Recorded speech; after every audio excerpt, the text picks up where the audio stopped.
Je vous adresse mes salutations dans le nom précieux de notre Seigneur Jésus-Christ.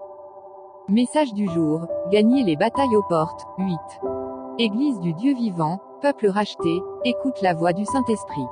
Il y a une guerre qui se joue aux portes de ton territoire spirituel, et le Seigneur te dit, tu n'as pas été appelé à cohabiter avec l'ennemi, mais à le terrasser à tes portes. Regarde avec moi dans 1 Samuel 5, 3 à 4. Le lendemain, les Asdodiens se levèrent de bon matin, et voici, Dagon était tombé le visage contre terre devant l'arche de l'Éternel.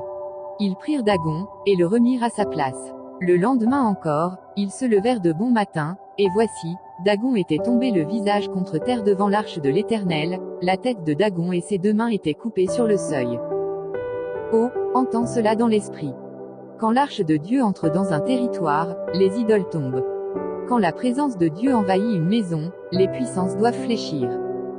Bien-aimé, la vraie bataille aux portes, ce n'est pas de courir après l'ennemi, c'est d'amener l'arche dans ta maison, dans ta vie, dans ta ville. Car tu n'as pas besoin de discuter avec Dagon, il suffit d'installer l'arche. Ce texte ne parle pas simplement de statut, il parle de structures spirituelles qui résistent à Dieu. Il parle de forteresses mentales, de cycles de captivité, de traditions religieuses mortes, d'autels démoniaques cachés dans les coins de ta vie. Mais je suis venu te dire, l'arche est revenue. La gloire de Dieu est en mouvement. Et tout ce qui s'élève contre sa seigneurie tombera, sera brisé, et sera exposé.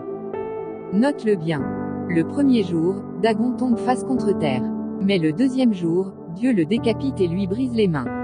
Car Dieu ne veut pas juste que ton ennemi tombe, il veut qu'il ne se relève plus jamais. Il veut couper la tête, c'est-à-dire l'autorité. Il veut briser les mains, c'est-à-dire la capacité d'agir. Et cela, c'est la bataille que tu remportes aux portes, là où les décisions sont prises, là où les influences se lèvent, là où tu dis.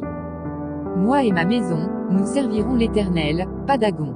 Que l'arche de Dieu entre, et que toute chose étrangère tombe. Alors je t'exhorte, ne fais pas de compromis avec Dagon. Ne remets pas l'idole à sa place comme les Philistins. Laisse Dieu la briser une fois pour toutes. Établis l'arche à tes portes. Amène la présence à l'entrée de chaque domaine de ta vie. Et tu verras, ce qui te dominait tombera, ce qui te retenait sera brisé, ce qui occupait ta porte sera expulsé. Dagon tombera encore, et cette fois, il ne se relèvera plus. Je vous souhaite une agréable journée sous le regard bienveillant de notre Seigneur Jésus-Christ. Prophète Mamadou Sekongo.